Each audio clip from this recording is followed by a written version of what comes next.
All right. Well, I guess we can get started. Hello, everybody. How are you doing tonight? I know you're out there. Karen, Melody, Rebecca. Rebecca. Hello. Hello. Rhonda. David is here as well. All Good right. evening. How you doing? All right. Well, folks, how did your weeks go? Everybody okay? So far, so good. All right. And I know you're muted, Rhonda, so sorry.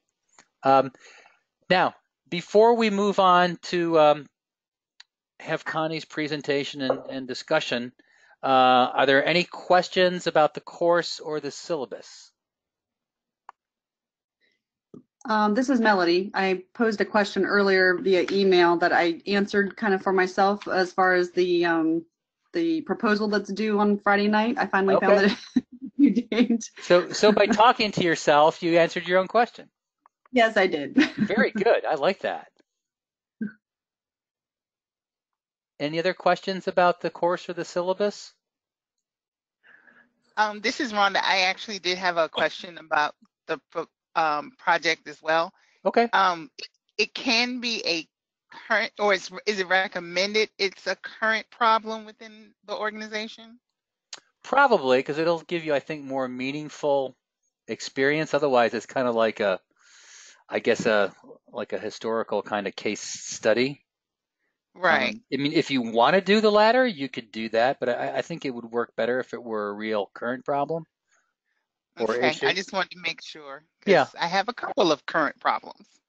Oh, is that all? Just a couple? Yeah, just a couple. Wow. I have more than that where I am. Oh, well, it depends on how large the couple are. So there, Oh, one of those deals, one I huh? have, it's pretty large. Okay. So So it could thank be you for the one clarification. problem. Could be one problem. Could be a very large one problem. Yes, Aha. Okay.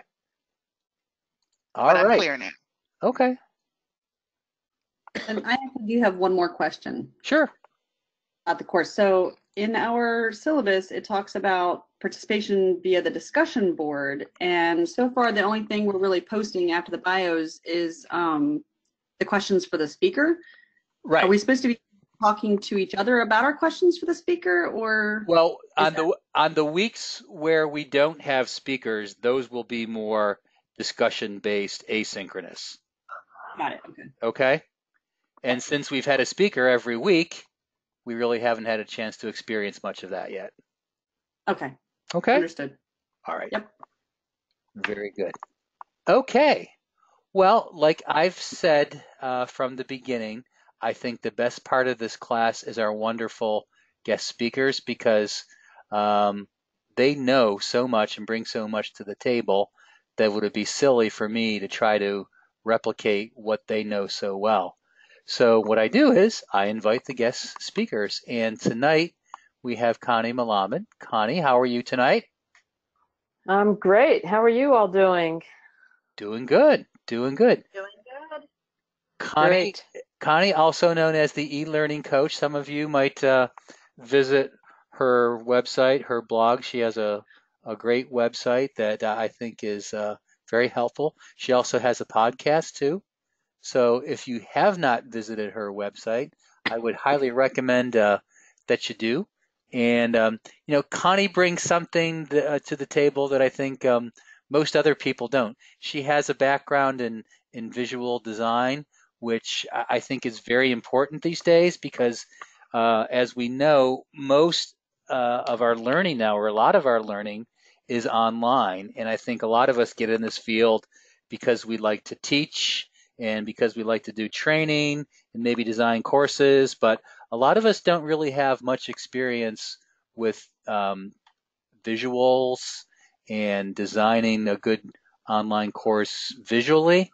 And I think Connie brings a lot to the table with those particular things. So Connie she's a consultant, she's an author, a speaker, and facilitator for visual design and design thinking.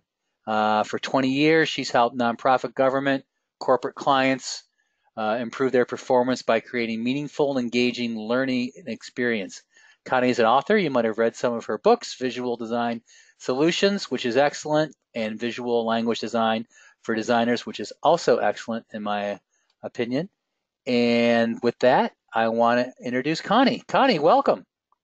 Hey, thank you so much. By the way, should I be seeing audio now? Is everybody else using audio? Video, I mean, or not? Because my video seems to be off.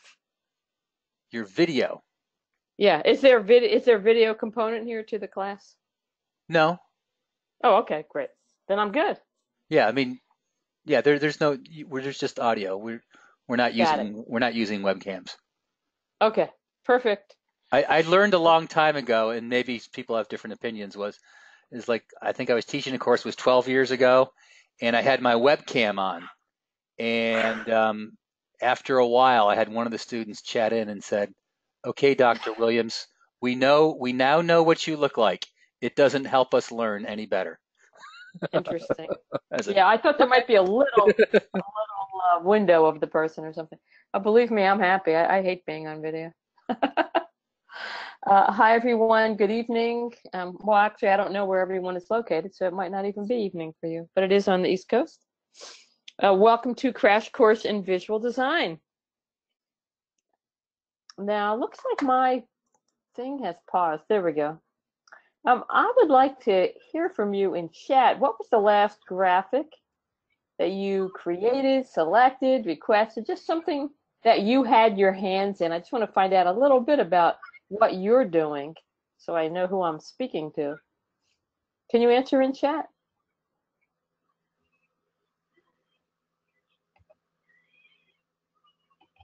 Okay, icons. I'm addicted to icons.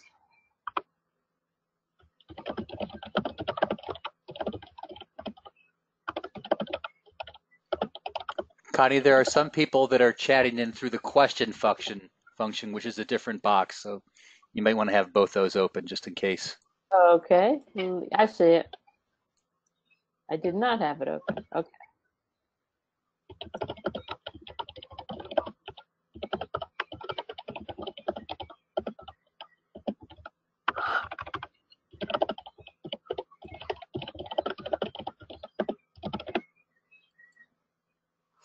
So, what are people saying there, Greg? Because I'm not seeing any responses for some reason. Oh, I see why. Organizers and panelists only. My drop-down says organizers only, organizers and panelists, and Denise. And that's all I'm saying. So maybe you can tell me what people are saying.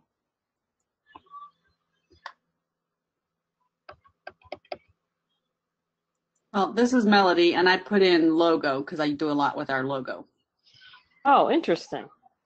Yeah, Greg, is there a way that I can get it to see what everyone is saying? Do you know? I'm on a Mac.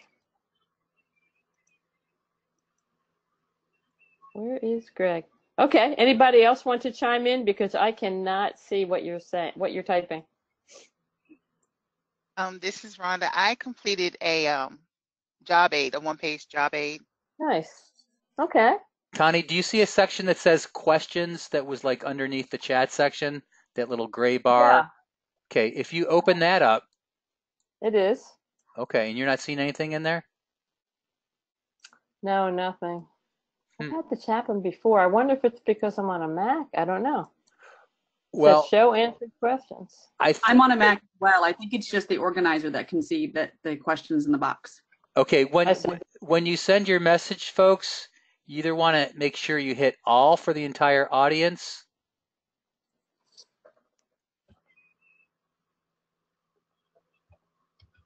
So, Connie, I will read these off to you. I'm sorry. Okay, sorry about that. I see icons, banners, images, created some slideshows. Let's see, icons again, one-page job aid. And then when there's somebody who's working on a logo, which are really hard to do. So that, yeah, logos were from a few people. So it looks like everybody is working in some capacity with graphics. Anything else? Did you want to say, Greg? Icons, banners, images, logos, photos, Okay, stock images for a PowerPoint. got it. That's it for So, now. okay, so this is not a group of people who are inexperienced. It sounds like this is a group of people that have their hands in some real working graphics. So that's great. Because I was going to say, you already know a lot. I like to start out with a humorous pop quiz. And the question is, it's best to fill up a slide as much as possible. And if you're true or false, and if you are working in, if you're using the chat, try to send to all. I can't see, I don't know if I can see chat, or you can do a send to all under the questions, and just a quick true or false, just kind of a little funny slide. Pop quiz. It's best to fill up a slide as much as possible, true or false. Or you can just speak up.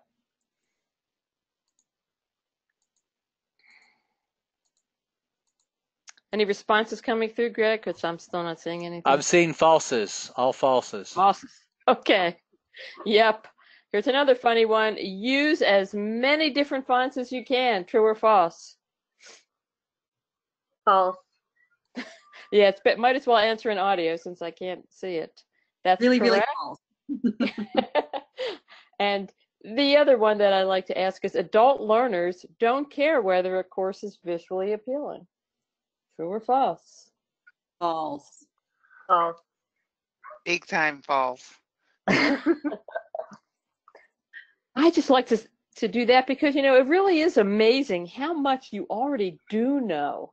And so anything we talk about tonight is just going to build on your knowledge of visual design as much as possible.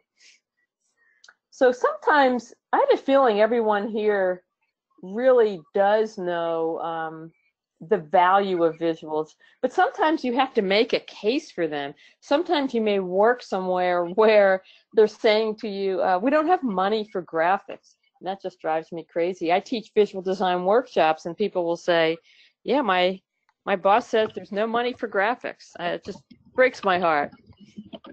So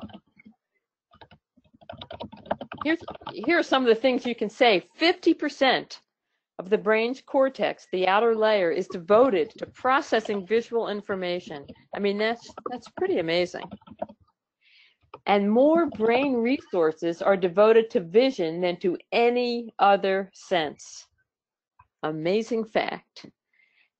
And perhaps that's why there is a psychological phenomenon known as the picture superiority effect, which means that we have a better memory for pictures than for words, especially when the pictures are concrete. And one other really interesting thing, not that I'm against words, they obviously have their place, but when we read words, we read in a serial fashion. We read one word after the other, one sentence after the other. But when we see a picture, we see it in parallel. First, we see the whole thing, and then our eyes move around and we read the smaller parts. So the text that was up there previously is all about the diamond, and yes, it is in a lot more detail, but if you just want a quick comprehension, a quick apprehension, if you just want to perceive the information quickly, the graphic is going to allow you to do it in a holistic way, through parallel processing. So that's pretty fascinating. And it's an interesting difference because sometimes we have an instructional need to do one, and we may have an instructional need to do the other. Connie? And of course, words, yeah. A couple of questions have come in. People are asking, are we supposed to be seeing different slides? We're seeing just the title slide. Oh, really? Okay. That's a problem. And then another question is there a difference between visual design and graphic design? Yes, we are. I'm on about slide 8, so let me try to go back. Yeah, we're seeing the title slide right now. I do see it says paused. Okay. So I have pressed the arrow key to play, and I've pressed it again, and it's still doing pause. So Okay, there you go. that did it. It just changed. Okay. Okay. All right. Well, this was the fantastic pop quiz that you all went through. And sorry about that, everyone. I'm so glad someone asked that question. And what was the other question? What's the difference between visual design and what? Graphic design. Oh, Or great question. I could have planted you in the audience. What was that, Greg? yeah, is there a difference between visual design and graphic design?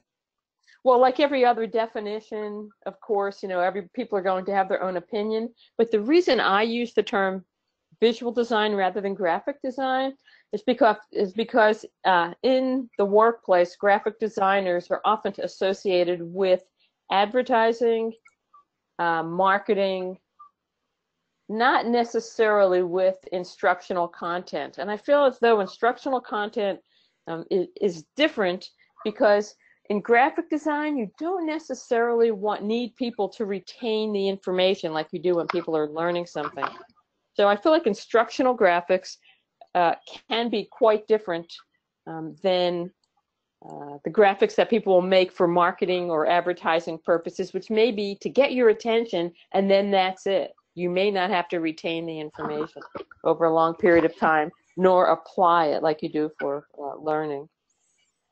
So anyway, this was the whole thing about 50% of the brain's cortex is devoted to processing visual information. More brain resources are devoted to vision. And these are the kinds of things, if you ever have to build a case, if you ever were unsure as to why you wanted to use graphics, these are some of the reasons why. The picture superiority effect, we have a better memory for picture than words, and the combination of pictures and words is best of all. So for example, if you see this, can you imagine seeing a list of the anatomy of the heart and not an image of it? In particular for concrete things, and also for diagrams, for explanations, for abstractions, visuals are going to really enhance learning. And here was that example of serial processing. Look at all of this text. We do this we read words and sentences one after the other, and yet when we see a graphic, we see the whole thing. I'm so glad that I found out that people weren't seeing these graphics. So you can see what a difference this makes, because graphics, we process in parallel. We look at the whole thing first. So here's what the research says. Visuals capture attention, visuals improve understanding, and visuals aid recall. And of course, the graphics have to be relevant. We can't just throw anything in there. But I have read so many articles, and this is a simplified summary of what the research says, but it's enough to try to, have it make an impact on you. Visuals capture attention, they improve understanding, and they aid recall. And there's this whole new facet of research that I'm just finding so fascinating, and it has to do with what does an aesthetic experience do to a person while they're learning?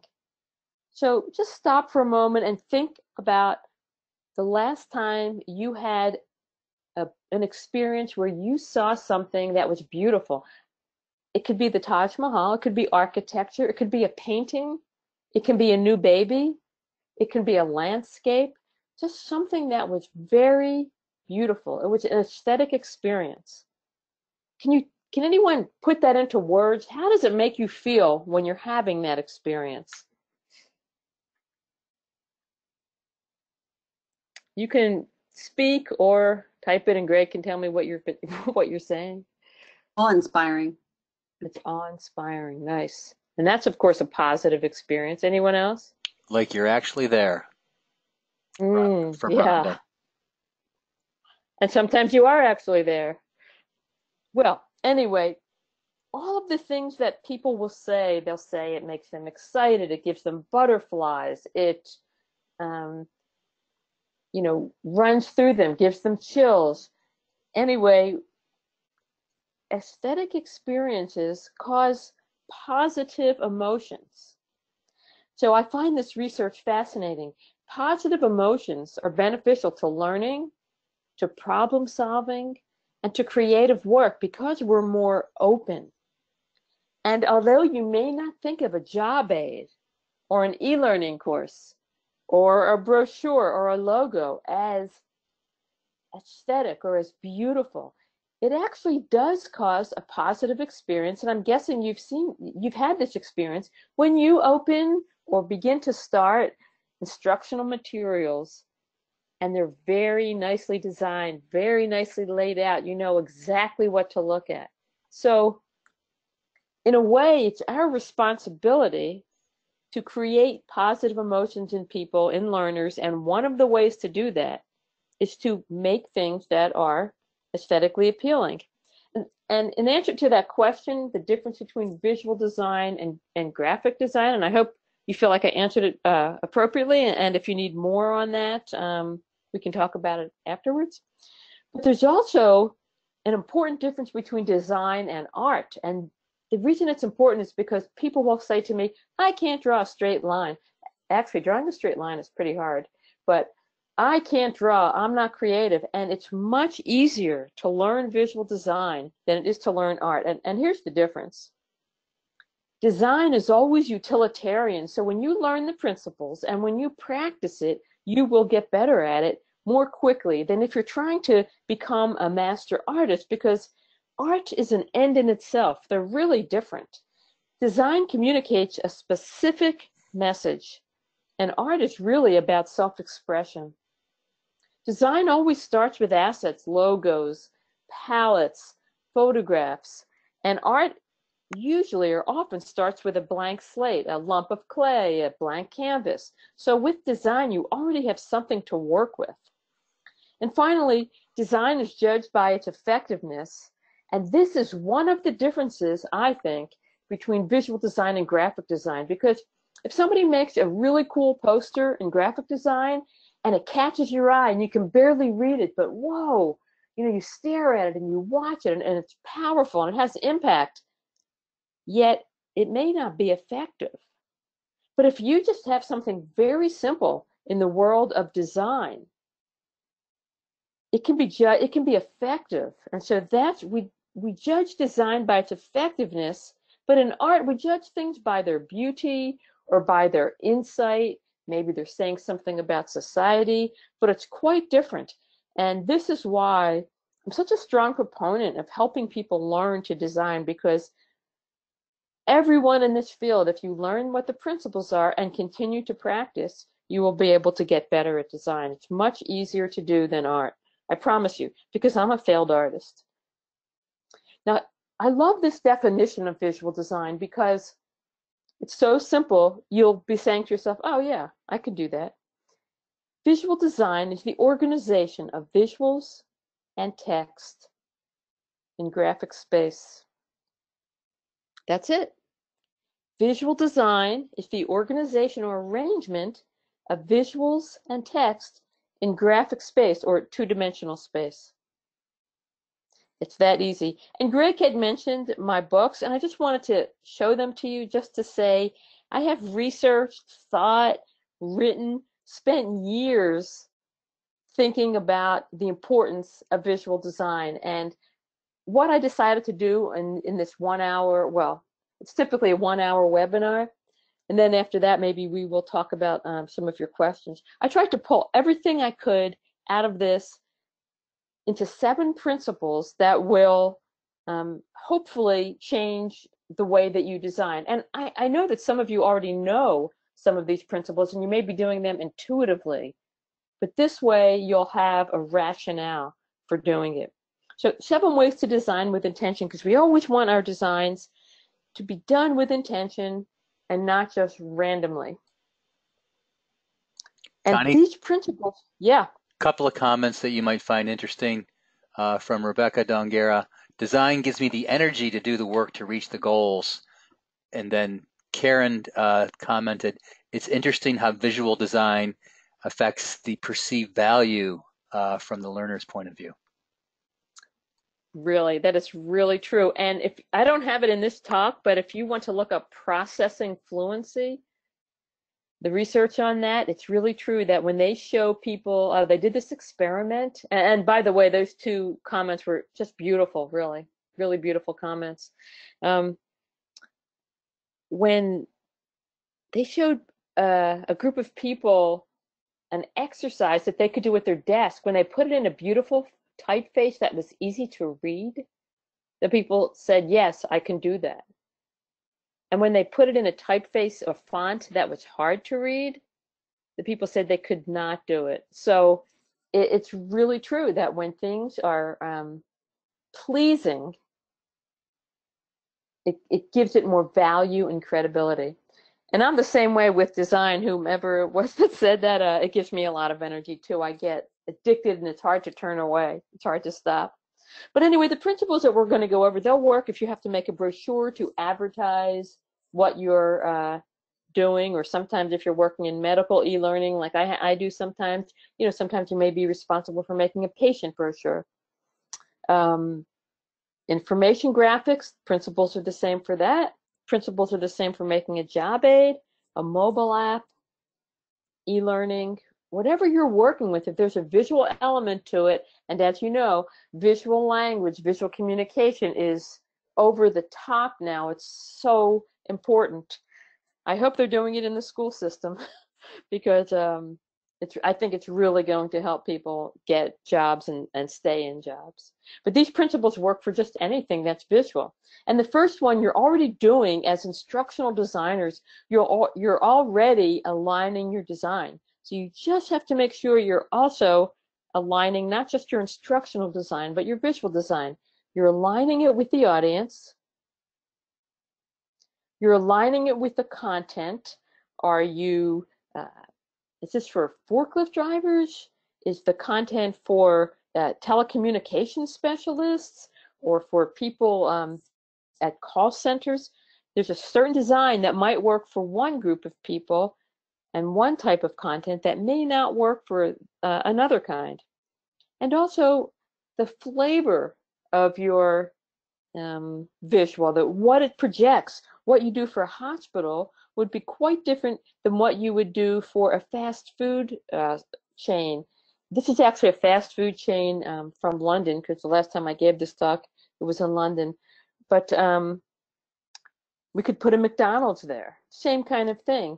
What you're doing for one organization is going to vary than what you do for another organization that's very different and has different goals. And just here are some examples of perhaps title slides I might make. Here might be one for leadership skills. So what would I do here? I'd maybe find an interesting metaphor. Okay, it's not brilliant, but these are fast. We all have to work so quickly. These are the kinds of things that don't take a long time. I would use a font with a serif on it because it's a little bit more sophisticated. I might use muted colors. Now, I've never really had to make a course on skateboard design, but wouldn't that be fun? And in this case, I would use a wild font because I'm just guessing that skateboard artists are kind of wild. I would put it on a slant because when it's on a slant, it's dynamic. Well, on the diagonal, it looks like it's moving. So maybe that would be a title slide for skateboard design. And here would be one for healthy eating. Lots of green, because we associate green with vegetables and healthy and green foods and green energy. And maybe a real close-up of the food so that it looks so inviting and delicious. So those are 3 different examples of what I'm talking about in terms of aligning the design. Are there any comments, Greg? No new ones. Okay, so sorry I can't see them. It's kind of upsetting, but it's okay. Another thing that we need to do is organize graphic space. And here's what I mean by that.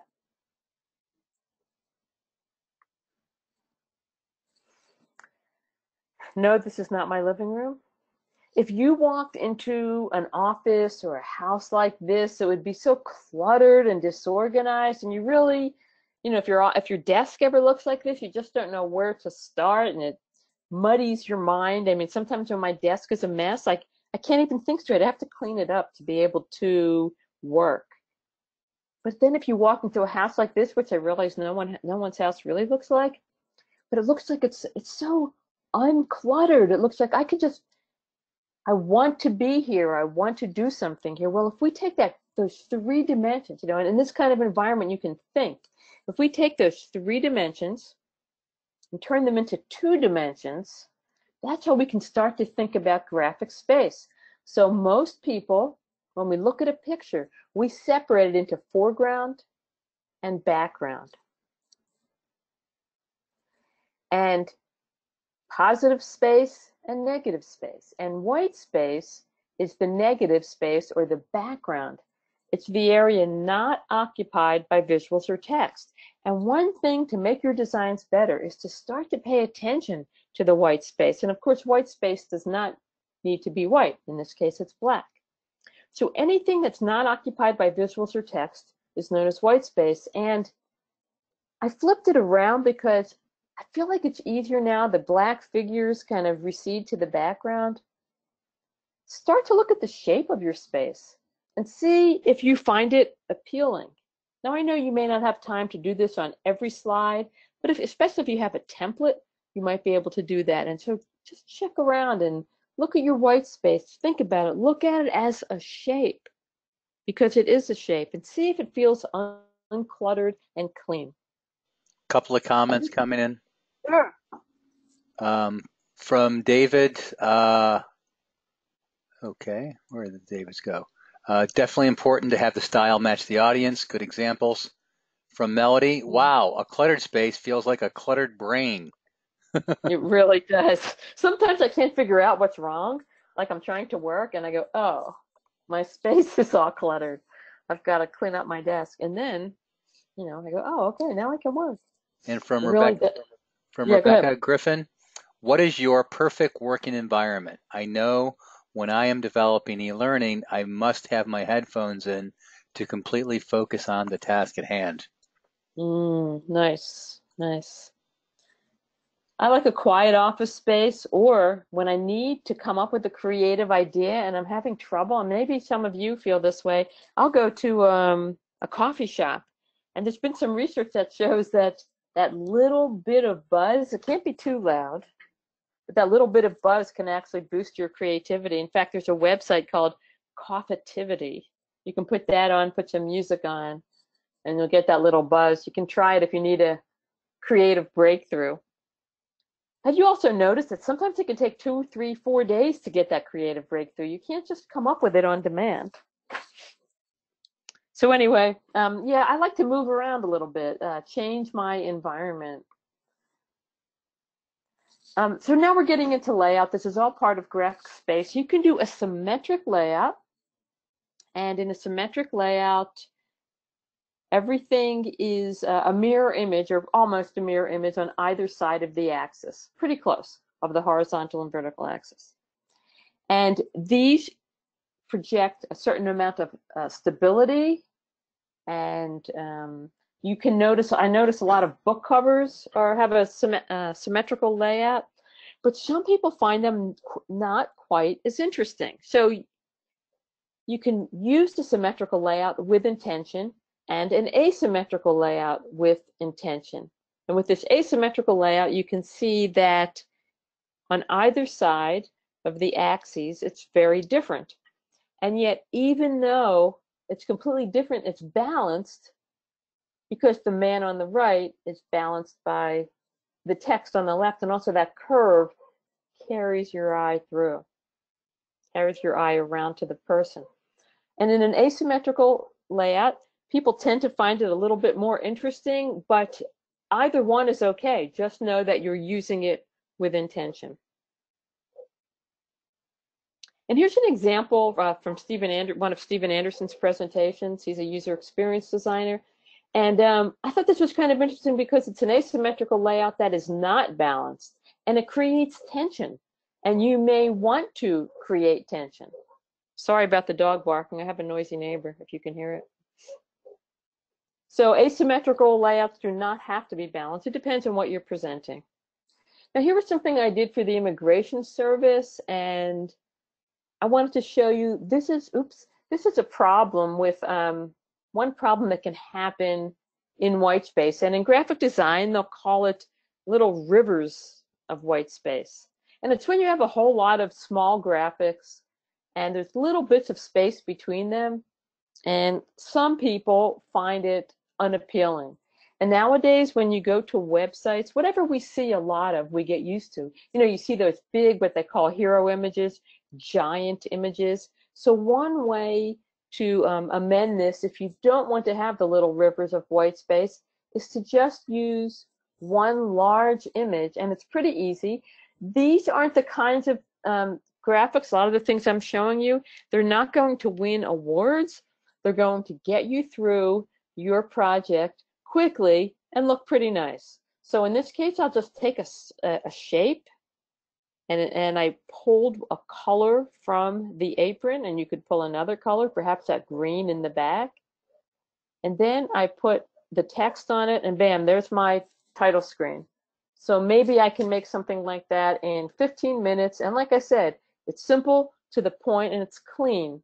And that's what I think a lot about if I'm in a big rush. Sometimes I might spend a few hours, and you might do that too, if you need a title screen. But sometimes if I'm in a rush, you know, I can just pull together something like this and it'll work.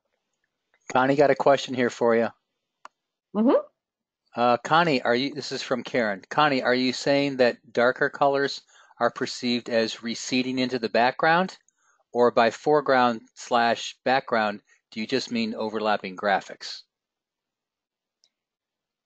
Well, I think, like, think of a piece of artwork. You tend to, our perceptual system, that really we see with our brain, not our eyes.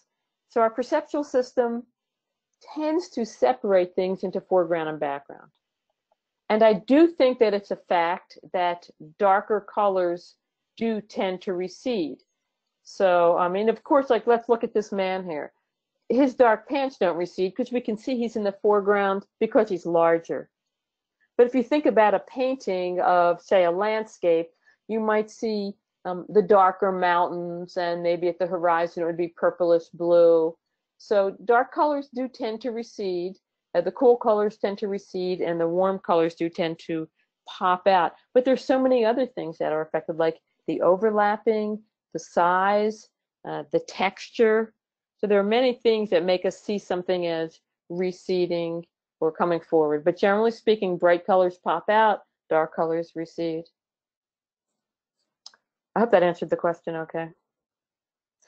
Anyway, what I was going to say is there's this fine line we walk between unity and repetition and wanting to make things a little bit different. So if I have, like, say, a title screen that looked like that previous one, maybe I would put a question, start off with a question, and it would be pretty much the same screen, and that creates a certain amount of unity. Now, if I did this 5 times in a row, it would be insanely boring. So we have to kind of get a sense of when we're creating unity by repeating something, and then when to start varying it. And in this case, let's say I make buttons that have a rounded edge, a rounded rectangle. Well, then I'm going to use that shape throughout.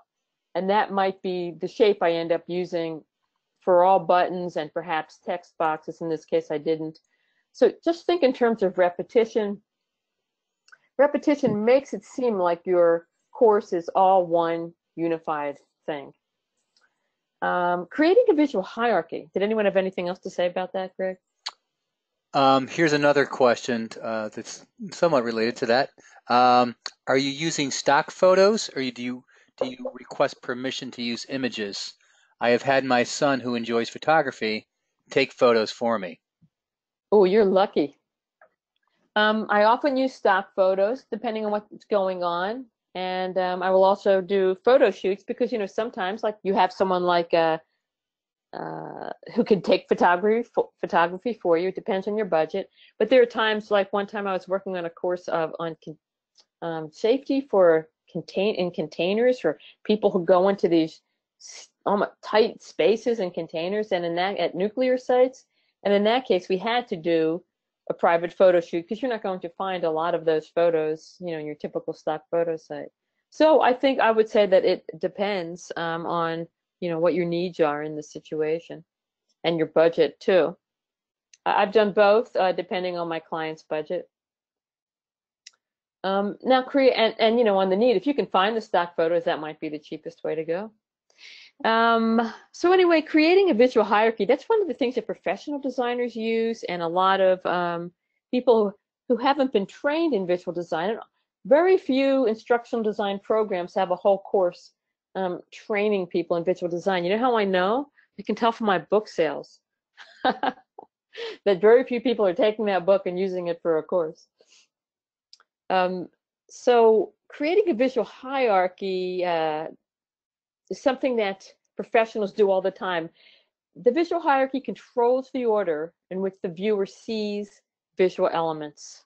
So you get to control the order, because when someone looks at a picture or a graphic or an instructional visual, their eyes might wander all over the place and they're wasting time and they don't know what you want them to do. So here's an example. In this case, what do you see first? Maybe Greg, you can tell me. You can write it in chat. What do you see? Where did your eye go when you first saw this slide? The phone. Phone, okay. Now, this is a graphic that says e-commerce is going mobile. Well, I don't really think, and you probably don't think, that the phone is really adding much to it, because we all know what a mobile phone looks like, right? So I took this graphic and changed the visual hierarchy. So, for example, the mobile phone was the top of the visual hierarchy. That's what you noticed first. Probably you went down, because the eye tends to go to the upper left, across, and down. Maybe you saw the graph second, and then the title. Well, to me, that doesn't make sense. My goal is to have people understand the graphic right away. So I'm going to put a title at the top and make it in a bright color. So I'm controlling the visual hierarchy. I'm controlling what people look at. I took away the phone. I want them to know that this graph is about e-commerce going mobile. Then they're going to look in the upper left, nothing's there, but you see the title, so you read left to right.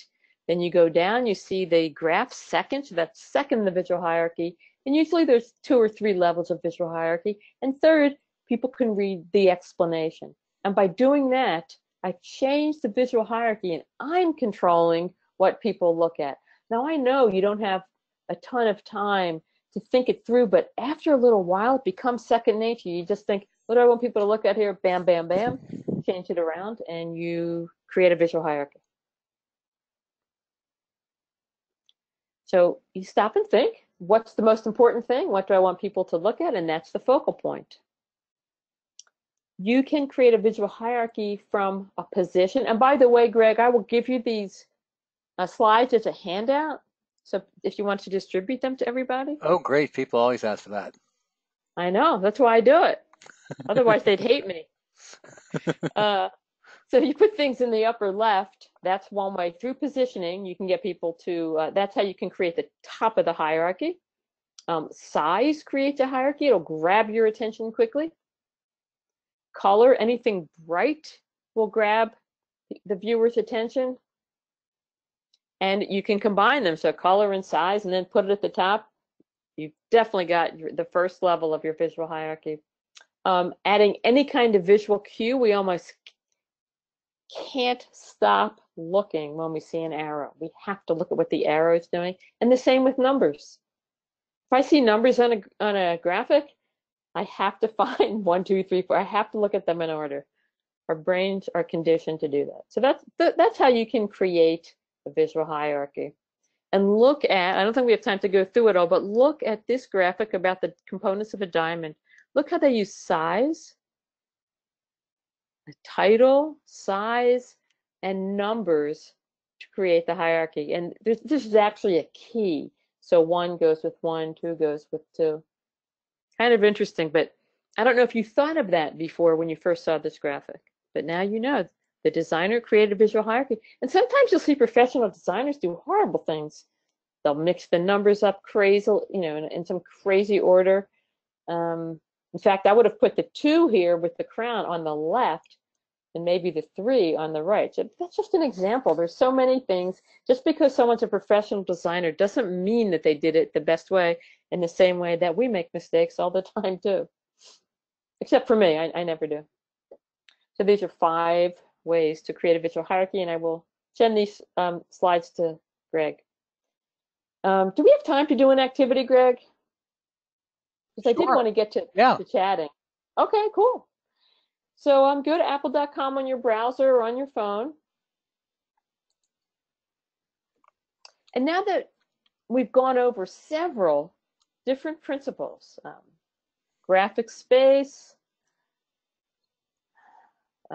white space, symmetry, the visual hierarchy, look at Apple's site, apple.com, and either say it aloud or type it in the chat or questions, and Greg can tell me what they're saying, what you're saying rather, and tell me how Apple's website aligns with their message and how they use white space, symmetry, and the hierarchy. Because I just find their design fascinating.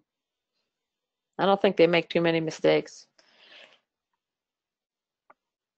So are people doing send to all and I'm still not seeing it? It's crazy. We don't have the option of a send to all on our end, at least. Oh, no. Send to Connie is the presenter. So if you have the option for the presenter, send it to that. It just has a question box and then we can hit send. It doesn't give us. I'm talking about the chat, not the question. Oh, okay, on the chat. The only one I can see is Denise on the chat. It's funny. Yeah, it doesn't give the drop down option. Okay, sorry. Okay, well anyway, that's okay if you don't mind, Greg. Anyway, I'd like to hear what you had, your insights into the Apple site. I would say that it looks very like you like hear the term like Web 2.0 thrown around a lot. Like it like has that kind of like minimalist, but still that like stylish and like elegant look. Where it's a lot of frames that are like right on top of one another that like focus your attention really well on like one thing at a time. And it like has like that kind of grid-based format as you go towards the bottom. It like looks very much like something that's like easy enough to create like in an Adobe program, but like it still looks really good. That's great insight. Thank you. I'm looking on my phone, which looks different, but I've seen it on my computer a lot of times too. Yeah, it's kind of funny. Some people say it's harder to create something minimalist. It looks so easy, but our instinct is to fill it up. We want to do more, and the person's getting paid a lot of money, and what they come up with is something simple, but it wasn't simple. Anybody else? I'm drawn to the colors, but there's just a lot of white space on this on the first page. It's insane how much white space, right? Right. I'll read some of these out, Connie. From Karen, on the iPhone, the Apple site has different sections. You can have their own color. When you're scrolling past each. From Rebecca, bold red draws the eye to the newest product. From Rebecca Griffin, Apple site presents a clean and well put together web page. There's white space, but I feel like where it needs to be easy to navigate and easy to find what you're looking for. From Karen, really effective use of white. Also, graphics are sharp. I'm seeing also how they're using so much symmetry. Everything, so many things are centered. At least on my phone, that's how it looks. I think also with Apple in particular, they want their products to speak for them instead of, the website itself. So that might be why it's minimal. So on the web, you pull up, it's the iPhone X, and they want you to see in this white space the iPhone X. And that should be your focal point. Right. So isolation is another way to draw the eye. And you know what it reminds me of? A friend of mine asked me if I would design, she was giving a presentation and she'd asked me if I'd design a template for her. And the template, I knew she was going to be bummed about my design. The template was like pretty much like a neutral gray background with nothing else. And I don't remember, black or white, nothing else. And I sent it to her. It's very plain. And she said, "This is it?" I just said, "Put all your stuff on, put your graphics and text, and you'll see." And she came back and she said, "I love it." I mean, we over design because we think that we don't want to be plain. But I think we can learn from Apple. I mean, it's not appropriate for every single thing, but there's definitely a lesson to be learned there that they spend a lot of time doing it, and it looks beautiful, but it's plain.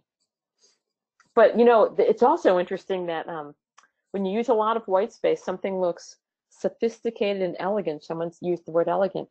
And when you go to a high-end furniture website or clothing website, there's often a lot of white space. Somehow it's come to mean expensive.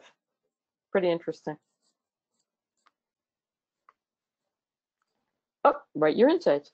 Yeah, thanks a lot. Those were great insights. Every time I just hear such interesting ways that people perceive it and interpret it. So thanks a lot. Oh, I had the website up there, I forgot. Okay, another thing is consider all of your image options. A lot of times, well, I don't know if that's true for this group because I could see that you were using icons and people were talking about designing logos and people were using photography. So here's one way to think about images, just in case there are a few new ideas here. On a continuum from high fidelity to low fidelity. High fidelity images are going to be natural colors. The next level on the continuum might be no color, then a silhouette, then a line drawing. So I think people expect when they're looking at an e-learning course, color photos. I just thought this one was kind of funny, typical meeting. But black and white photos can represent older times. Sometimes I use them to just be kind of artistic, just for something kind of different. It can also be used for contrast, like here's how we used to do it, and here's how we're going to do it now, and how we're going to do it now is in really bright, shiny colors. There's a lot of use for black and white photos. For illustrations, now if you can work with vectors, if you're planning on learning to work with vectors, you can you get vector illustrations in the EPS or SVG format. Silhouettes are great. Colored icons, black icons. I saw that there are a few people who are really into using icons. I just love them. Symbols you can use instead of a drawing, sometimes a symbol. Same with silhouettes. They're just kind of subtle. Diagrams and charts are great for explaining things. I don't know if any of you have ever been so desperate that you had to use a dingbat, but sometimes, as I said, I'll meet someone who says, I have no money for a budget. So dingbats are graphical fonts, and there's so many of them online. You can download them for free. Just be careful that you're at a reputable site. And so as you type A, B, C, D, E, F, G, or the font might give you a sheet that allows you to see what all the symbols are. I'm pretty sure here I typed A, B, C, D, E. So E was the desert. And each one comes out as a picture. I took that one and I made it like 300 points. And you can actually create a graphic out of it. So if you ever are desperate, you can use the illustrations from Dingbat fonts. The PC and the Mac, I have both, come with Dingbat fonts. And as I said, you can find them online. I found ones that were just hands. Scores of drawings of hands. The comma's going to be a hand in another motion, another gesture. So it's a pretty amazing, crazy kind of font. Anybody have anything that they want to say about imagery and the whole idea of expanding the images that your choice of images? Okay.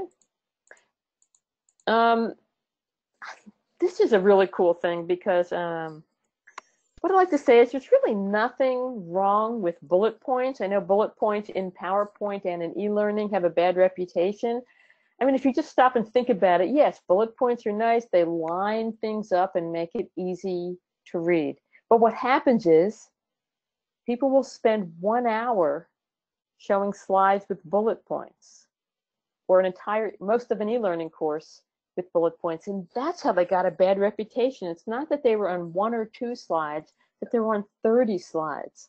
So a lot of times I'll go out of my way, and I'm guessing a lot of you will too, to take some of those bullet points and transform them to visual. So here's some really simple ways to do this. How to be happier. Okay, 4 bullet points. Maybe just put them in a shape. That's so simple. And I have not seen research on this, but I am guessing, I'm almost positive, just intuitively, that someone will read the text in these colorful shapes more than they would here. Because I know people will often just go next, next, next in boring e-learning. So if you have to do a little bit of information presentation, you can try to present it in shapes. The shapes do not have to be geometric. They can be, well, maybe these are geometric, but they can be irregular and more organic. Another approach is to, in this case, 4 bullets about construction work safety guidelines. You can just put a little icon on the shape, and it makes it a little bit more interesting, and it gives the viewer just a little hint of what it's going to be about, and then they can read it. There's another design for that, icons and text. Leadership. Here are 3 statements about leadership, and you can have the people speak it instead of having it in bullet points. And sometimes I'll just do what I did in that immigration, a type of thing that I would do in the, oh no, I changed it, never mind. I made a diagram out of it. So these are different design considerations, and I can't say that this diagram is really any different than a list. It is essentially a list, but sometimes I have a sense, and it'd be interesting to hear what you have to say about it, that people will look at it and be more likely to read it and think about it if it's in some kind of visual format. Anybody have any comments? I think that was the end of that one. All of these are fabulous ideas. Okay. I really like that style of the like icons like over top of a shape that makes, you know, just like little text shapes look like so much more professional. Yeah, I like that one too. As far as like libraries go, where do you generally go to like access like those style of icons? Those icons.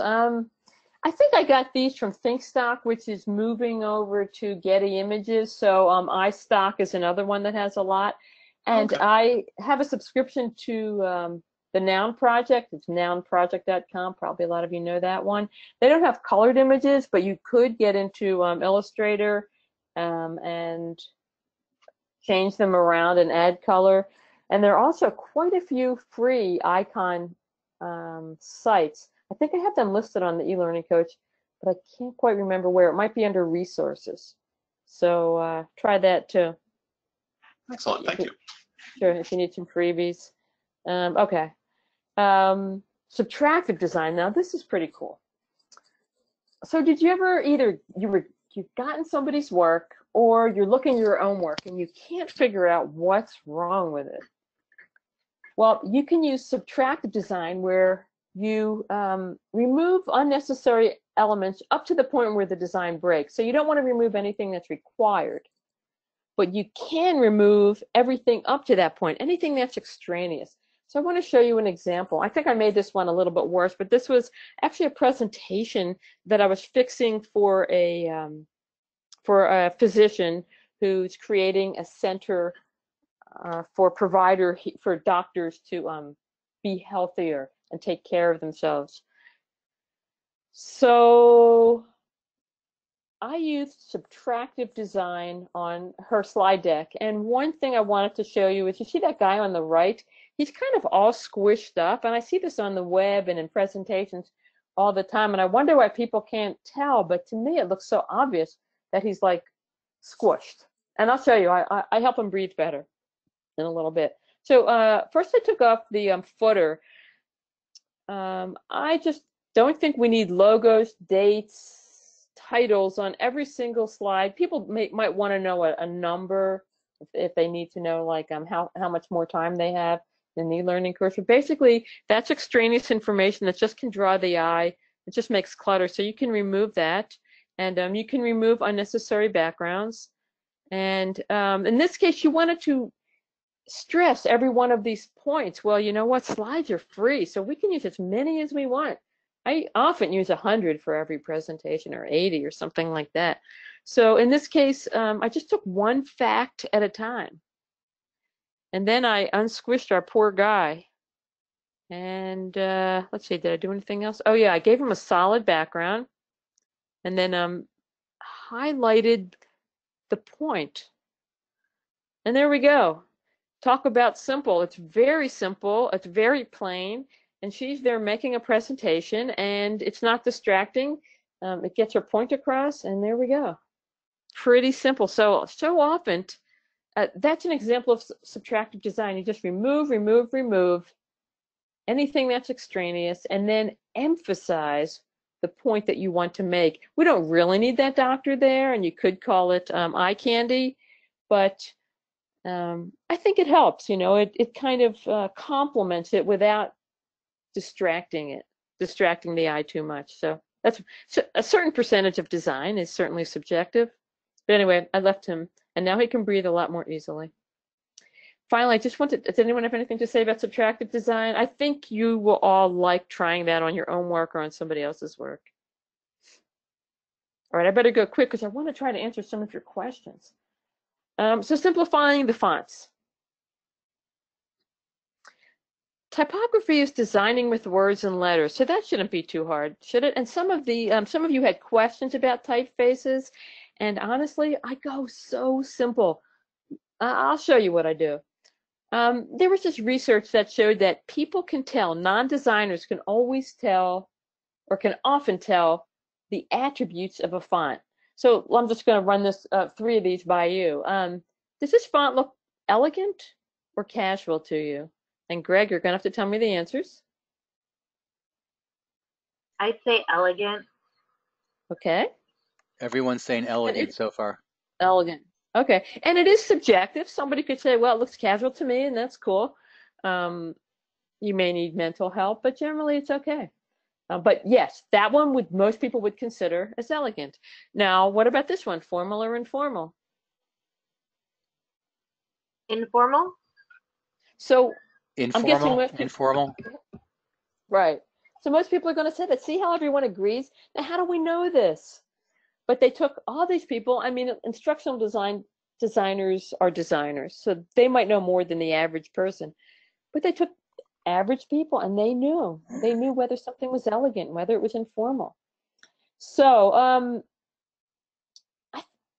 typography, you can get a master's degree in typography. So people who are really into visual design get into all these categories, but I feel like in our field, if we know the sans serif font has no little feet on the end, the serif font does have little feet on the end, and the script font, if we just differentiate between these 3, we're ahead of the game. And I'll show you why. First of all, you can just go with one typeface. You just find a typeface that has a lot of styles, like Gil Sans, right? It's got bold, it's got italic, it's got Roman, and it does have light, although honestly, for instructional purposes, I don't think I would ever use a light. It just could just be too difficult for people with visual impairments to use. I noticed Calibri, came out with a light, and it often defaults to that, but I just don't agree with that decision. Now, one of my favorites I downloaded from Google Fonts, and it's Roboto. And what I like about it, well, I don't use the light. A Roman is regular. It's got a really dark bold, so it's got a black that's darker than bold, and it's got bold. And my favorite, one of the main reasons I use Roboto, and that's what this presentation, what these slides are only use Roboto. I love these condensed fonts because they're narrow, so you can squeeze things in, like if you have to label a diagram, or if you forgot to try out your worst case scenario and suddenly it doesn't work, something doesn't fit that you spent a lot of time on, you can use a condensed font and it will fit, and it's got the same design features, but it's just more narrow. So in answer to someone's question about what font do you use, I just go simple, and I will often just use one typeface because it looks unified, because I don't have to make a big decision, because I can just use one that has a lot of different styles and it pretty much has everything I need.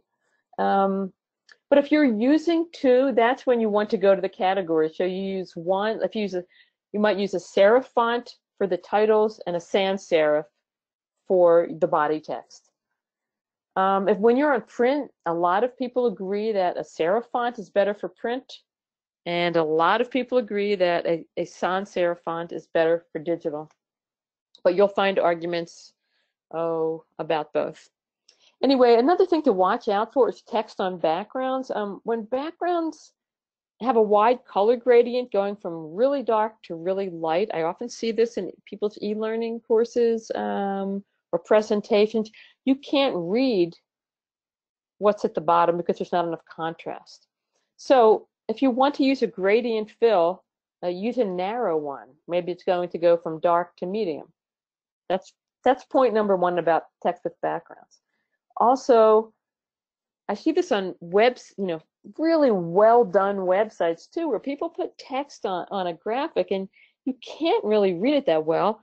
And we want to make our work as accessible as possible.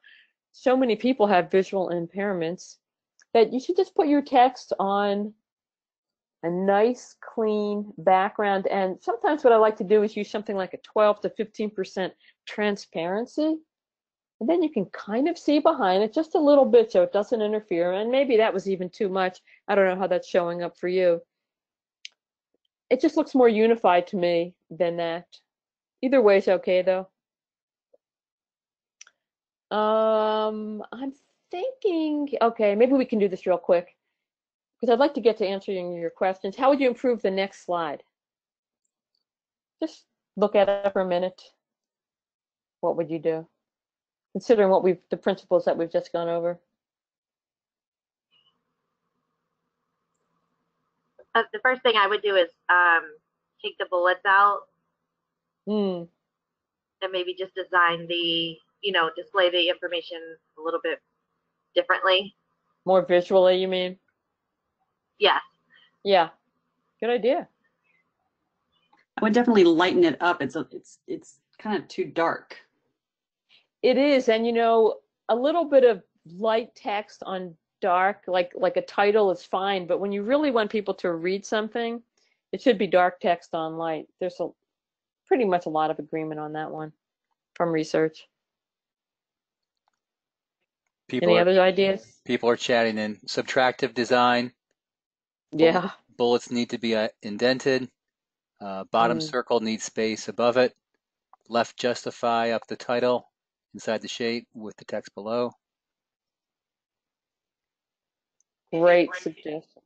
Break it out into different slides. There's a lot of information on this one. Maybe one just has maybe the face of a watch to time to read and respond. Maybe the next one is deal with your messages in batches. So maybe taking each one and making them their own individual slide. That really works in presentations, but in e-learning, people hate to click. But I try to make my e-learning so interactive that, it's with scenarios that people don't have to do this too much. But yeah, all good ideas. Anything else, Greg? I think that's it for now. Okay, thank you so much, everyone. Oh, that was the instructions. So you're asking me, how can I improve? Okay. Raise your awareness about design around you. Maybe a lot of you already do this. You can get so many good ideas from posters, junk mail, magazines, websites, packaging in the supermarket, magazine covers when you're standing in line, just all over the place. If you take a subway or a metro, there's posters all around, there's billboards, even things that you're like mad that you get, like, more junk mail. Look at it. There might be a great idea there. See what you like and copy it, use it, borrow it, and see what you don't like and make sure that you never do it. Also, learn the principles. You've just reviewed 7 of them. I'm sure you knew some of them, but hopefully maybe you thought about them or reflected on them a little bit more deeply. And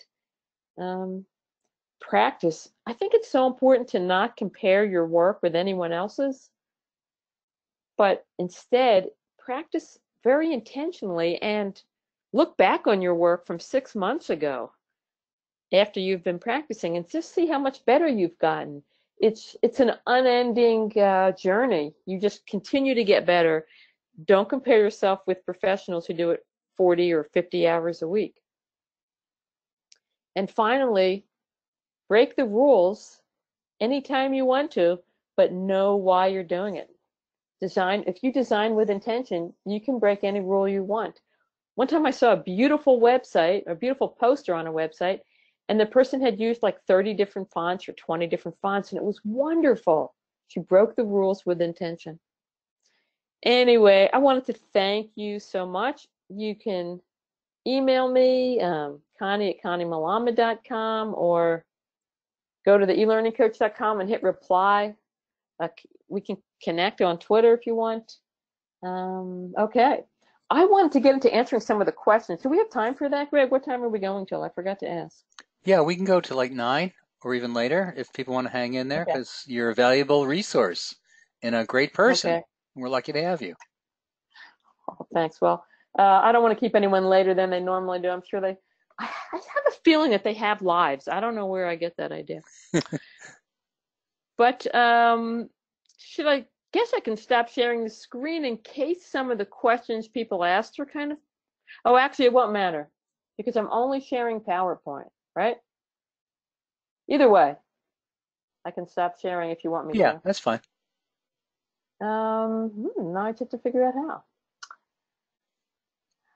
Sharing. Stop showing screen is completely blocked. It's disabled. Okay. Can you get it? I can take back the screen. Okay. If you want me to, sure. Okay, I just wanted to, I don't know if I didn't want to give people's names if they were, just in case they asked a question that they were embarrassed about. So here's a question. What is your process like when it comes to maximizing the aesthetic of a slide? And, I thought this was kind of interesting because everybody's going to find their own way. But I notice it takes me maybe I'll sketch something out. I don't know if everyone knows what thumbnail sketches are, but they're really drawing like 9 small rectangles into a sketchbook. Everyone should have you can get a sketchbook on Amazon for $10. So you might draw like 9 rectangles on a sketchbook and try sketching out a few different ideas of some of the key interactions or slide layouts that you have in mind. And then when I start playing around with it, I notice that it's not until about slide 4 or 5 when I kind of have a sense of how I want it to look. And then I might go back and create a template so that I don't have to, reinvent the wheel for every slide. And I might go back and change things around a little. So sometimes it really can take some time. Sometimes I'm in PowerPoint or sometimes I'm in Storyline, just trying to, play around, because I think so much of the creative process involves just play, exploration, discovery. You never get it at first. Sometimes it's the next day or 2 later that I go, oh yeah, I want to do it like this. You just feel like it's not right. So that's what my process is like. I don't know if anyone here wants to volunteer what their process is like. Somebody chimed in with a question. Do you always use a PowerPoint or do you use another presentation software? That's from Melody. Oh, for presentations, I do use PowerPoint. I tried Keynote, and I know it sounds blasphemous, but I actually think PowerPoint has improved so much. I mean, you can use it as a graphic editor. I just always use PowerPoint now. I actually use it for storyboards. And I do e-learning. People have asked that question. I happen to use Storyline. I can't say that one is better than the other. You know, Captivate, Storyline, Lectora. There are so many. Some of it depends on what you're looking for. Like some are better at XAPI. If you have that requirement, some are better at mobile. I think Captivate might be better at mobile. A Storyline I find to be intuitive and pretty easy to learn. So I was using Captivate, but I don't know, about 5 years ago I started using Storyline. And what are some other ones that people use and like? Anybody?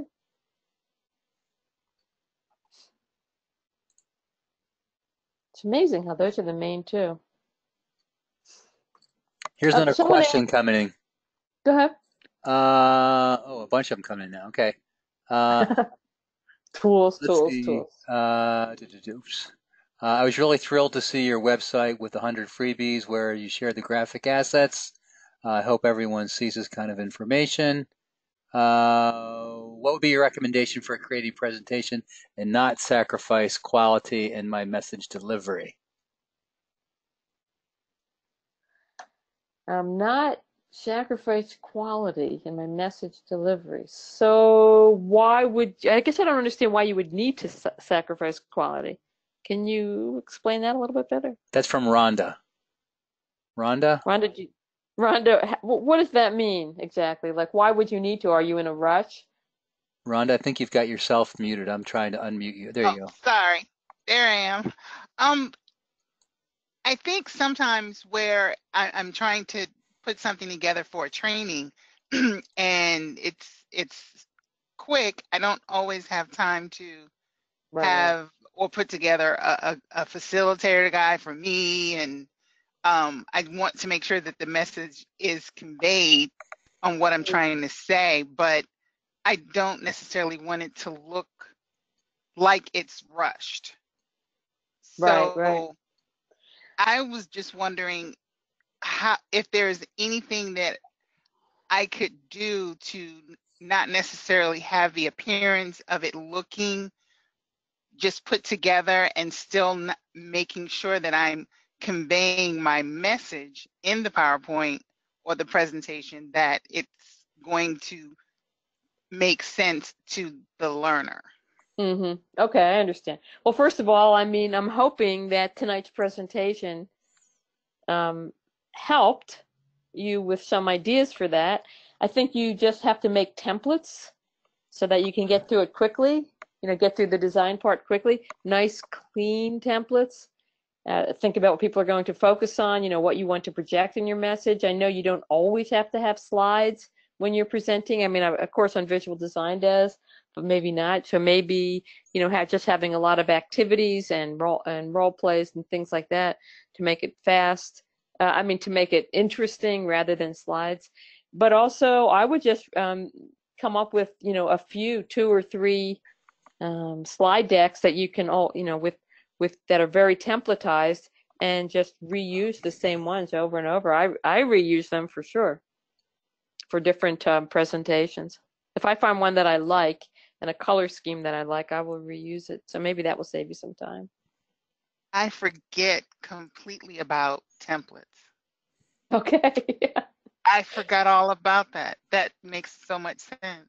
Right. So like you make a template for your like topic introductions, and then you have a template for when you're doing comparisons and the screen is half and half, when you're showing 2 different things side by side. And you have a template like with icons for bullets, and one for shapes where you're instead of bullet points, that kind of thing. Cool. Thank you. Well, that was easy. That's what I like. Thank you. Easy questions. What are some concepts or evolving technologies that you would recommend researching, practicing to ensure that I remain current in the coming years? So this is, a lot of you are transitioning or are in a role or are transitioning into a role of, doing ID, design and development. I just think you have to build up a personal learning network where you're following, I don't even know how many people. I can't get a number, but I would go online and follow people on Twitter, follow LinkedIn discussion groups, maybe do a Twitter chat once a week. Like I know Jane Bozarth runs Learn Chat every Thursday night, and there are different ones. I would join the eLearning Guild for $100. I think that's their lowest membership, $100 a year. They come out with all these great research reports. I would go to, I just wrote an article on small conferences. I would try to go to these small conferences. They're not as expensive as maybe there's a regional one for you. I would maybe join an ATD chapter near you if it's active, or at least go to on occasion the ATD events. Keep an eye on them, even if you're not a member. They usually let non-members come.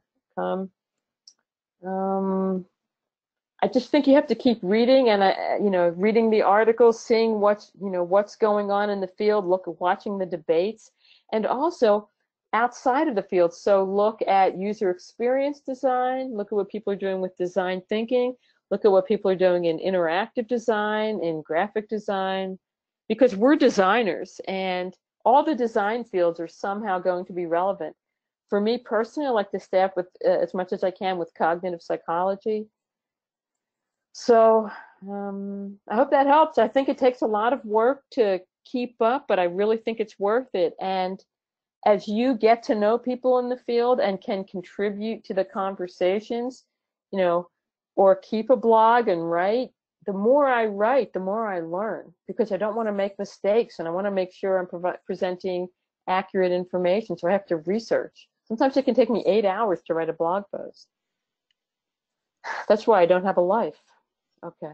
Here's a question. Anyway, I hope that helps. Go ahead. I've noticed a lot of the graphic designers I work with use color sets. They will pick 3 to 4 main colors and a few more they don't use as much. And the colors are a complementary set. Do you do this or do you prefer a cleaner design?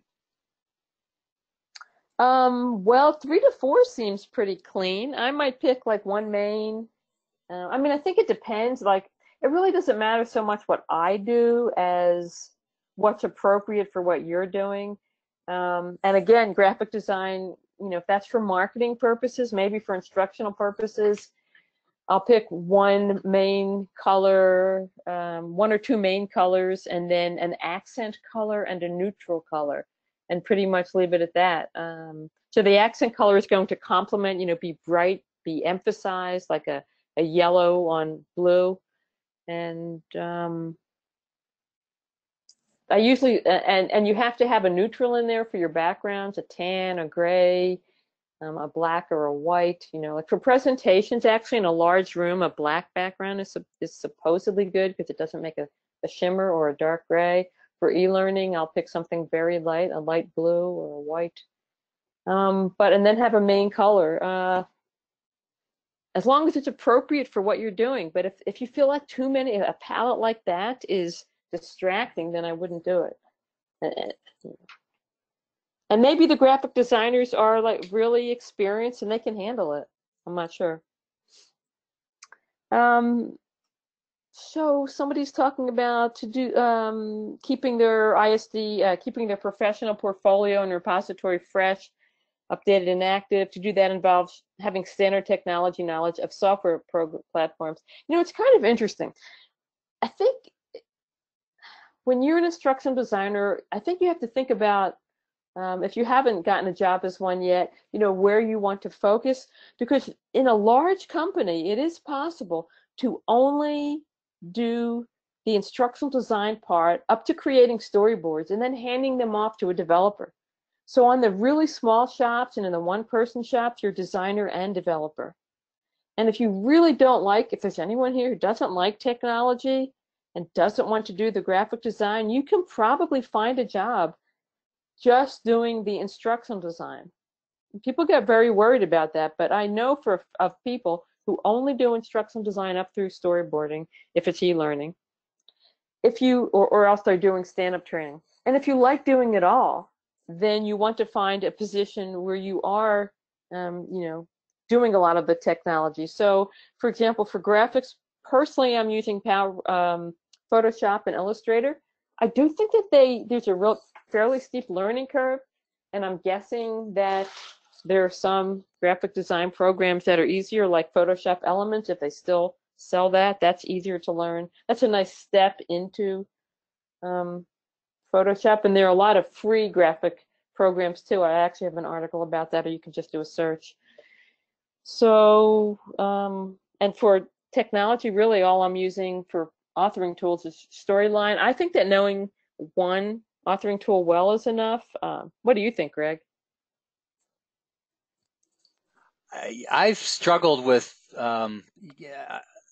trying to find just like a handful of like core programs that I use, because like you kind of alluded to, some of us aren't doing this like 40, 50 hours a week. We're doing maybe an hour or two and then a whole bunch of other things. So I like softwares that make it simple for me and are relatively easy to use, because I don't want to learn, a half a dozen new softwares every year or 18 months. Right, and it's kind of interesting because if you look at the jobs that are around, a lot of them, if you are going to be the technology person, if you're going to do design and development or just development, they often don't ask you to know more than one authoring system, and it's often, sadly, Storyline or Captivate. The reason I say sadly is because I know there are a lot of other really good tools out there, like ones that are better for XAPI, or ones that are better for mobile. And so there are a lot of good tools out there that, aren't getting the press that these two are. Somebody asked if having my website has helped me in my professional career development, because I have a lot of free things and I write a lot. And I would say, yes, it has helped me. And I would recommend starting a blog on some interesting niche in our field, or not. But not, but not if you don't like, not if you're not into it, or not if you hate writing. I love writing, and so it's kind of a joy to do it. Sometimes it's a burden, but I do feel like I've learned a lot by writing. Writing is thinking, and it helps clarify your thoughts, just like sketching is thinking. So if you like writing and it clarifies your thoughts, and you want to be eventually out on your own, putting yourself out there like that can be good. I have to say, it did not come naturally to me. It was really hard to do, but I did it. Now I'm used to it. On the topic of your site, I just wanted to say that it certainly can be a burden at times, but it truly is helpful. Just recently, I was going out for a job interview where I knew that e-learning was going to be a big component, and I had worked with e-learnings a lot a couple of years ago, but then I kind of went into just the purely design aspect. And so to kind of reacquaint myself, I spent a good deal of time on your blog this past week. And so just contributing something like that back to the learning community truly does help. So thank you for that. You're welcome. That really was my initial impulse. I had gone through graduate school, but a long time ago, like 20 years ago. And when I got into the field, out in the working world, I thought, wow, I learned all this stuff, cognitive psychology, all these things that people aren't talking about or knowing about. So 9 or 10 years ago, I started it. And I first started just writing all the stuff that I'd learned in graduate school that I didn't see people knowing in the field. And then it morphed into so many other things too. But that was the original impetus, just to a nice way to contribute after being in the field for a long time. So yeah, thanks for the kind words. I don't know. I think we might be done. Is there any question I didn't answer? Folks, questions for Connie? Someone said, did I start in design and then transition to ID? I do have an undergraduate degree in art education. And then I did go to grad school for ID, but I've learned so much about visual design, just like you, I take that advice.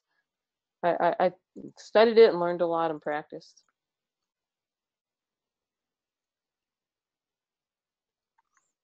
Any other questions or comments for Connie, folks?